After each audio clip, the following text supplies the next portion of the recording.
Hey guys, and welcome back to another episode of the Locked On Genomes podcast. Now tonight we're going to do the postgame show.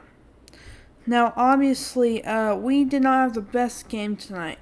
We played okay, and we had a lot of runs across. Actually, we just weren't, we didn't finish all our bats well, and I'm going to run through the game today.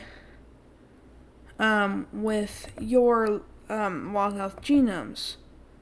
Now, obviously, it was a big game today versus the High Point Rockers.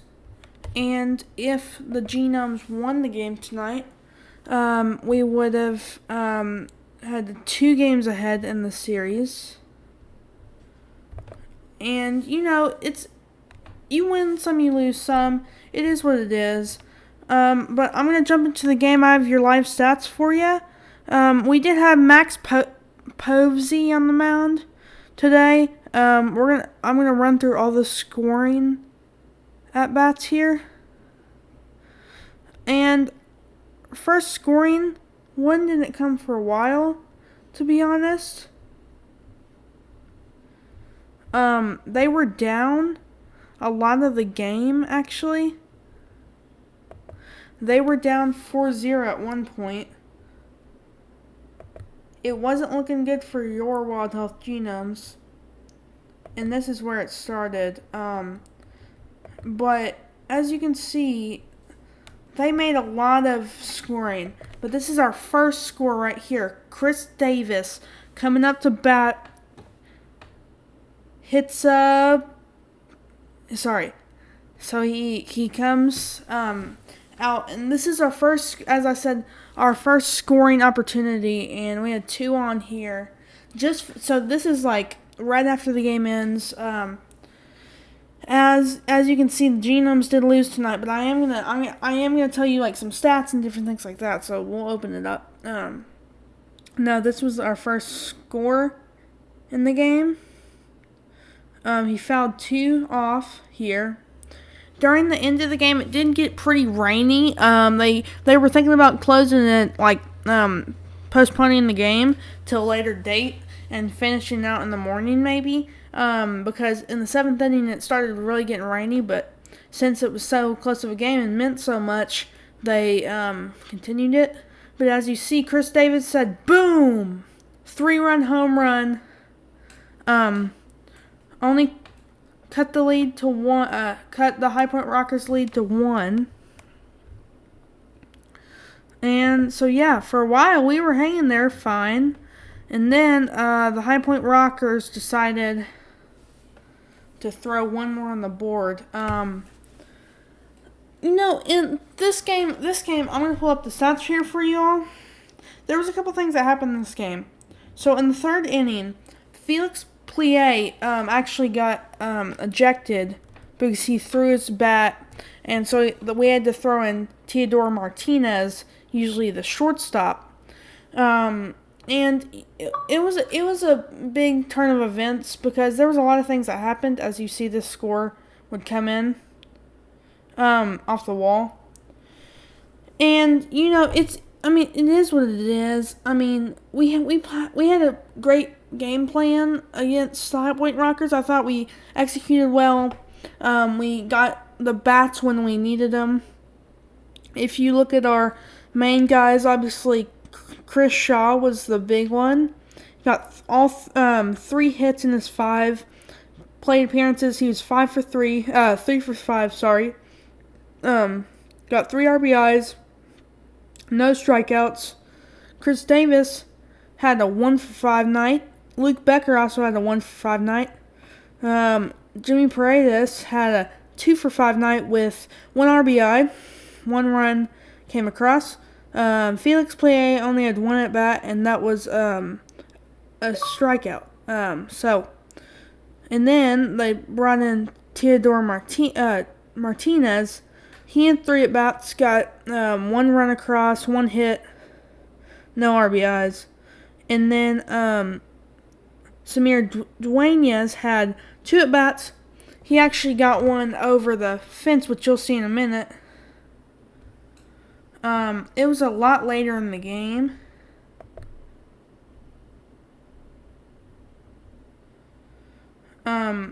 They had a pretty good. They were playing pretty well, to be honest. Yeah, we didn't score for a while. As you see, Anderson Miller is really fast, and he beat that play out there.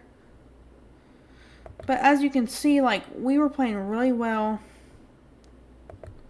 And, I mean, I thought we had a great chance to win the game, to be honest, because we were playing really sharp, really well. Our bats were executing. If you look at the pitching side of things, we had Max Povsey throw about 4 innings, 8 strikeouts, 1 walk, 1 error, 2 runs, 2 hits. Herrera came in, threw 2 innings, 3 hits, 2 runs, 2 errors, no walks, 1 strikeout. Candelario came in, threw 1 inning, 1 strikeout, no walks, no errors.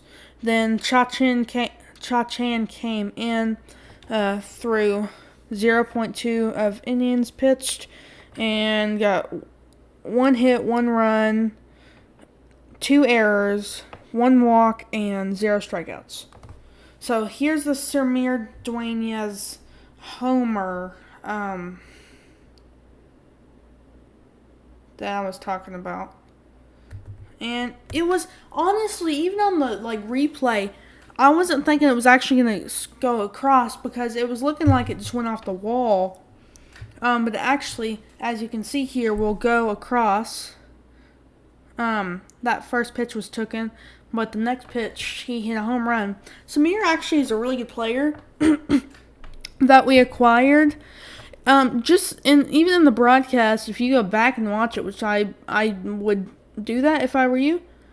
And here you go, that homer. Like, as I said, look, like, it does not, the camera doesn't really show the full thing if you're watching it, but it went off the foul pole, and he got a home run. But, what I was saying, though, is, like, to be in this position for your inaugural season, like, obviously we lost tonight, which isn't the best of feelings, obviously, in the game, but to be knotted up in a wild card spot in your first season, bringing all these new players in, is a great feeling because as a organization, you've accomplished your goal. Not obviously, but you've figured out that you can be successful. This team is good, and this team is definitely competitive. Every time they went down, every time the Rockers scored, the Genomes came back with a score. Even sometimes scored 2. Like, they were, I don't think they were ever up, but they obviously played really well. And I think that we also lost, but if you look back, we had 14 hits compared to 6, with the Rockers compared to our Genomes. We had 14 hits compared to the Rockers' 6 hits, but obviously the errors kind of killed us. I think we had 3 or 4 errors. But, obviously we played really well. I just think with the errors we might need to clean up. I think that was the main point that I would take away from this game. And as you can see, this Anderson Miller beat out. It was a great play by him. Great beat out on his speed. But, I mean, later in the game, the last score that the Genomes had was a 3-run homer by Austin Bry. That was also a really good play.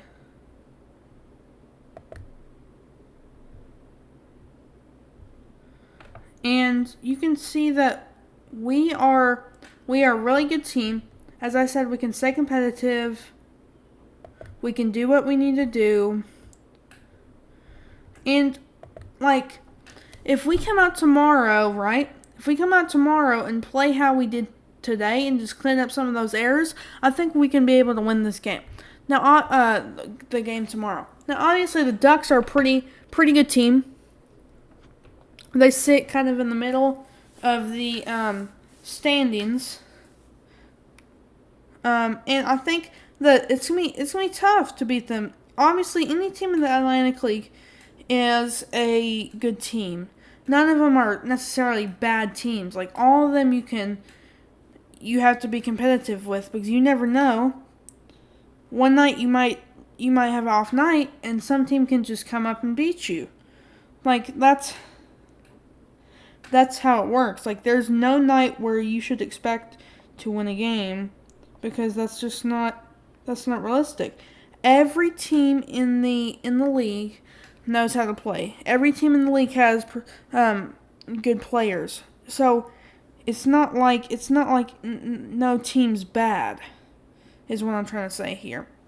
And every team has good competitive pieces. Now, there's not really every guy has a specific they don't have always the best blah blah every position, but they at least have guys in their lineup that can hit, and here and there they can pick up the team. If someone's having an off night, then this guy can pick up the team. You know what I'm saying? So, but if you look at the standings right now, the Blue Crabs is the first half winners, so they keep their spot in the playoffs. As you see, the Austin 3-run homer. Great way to keep the game competitive. Right now, the Genomes are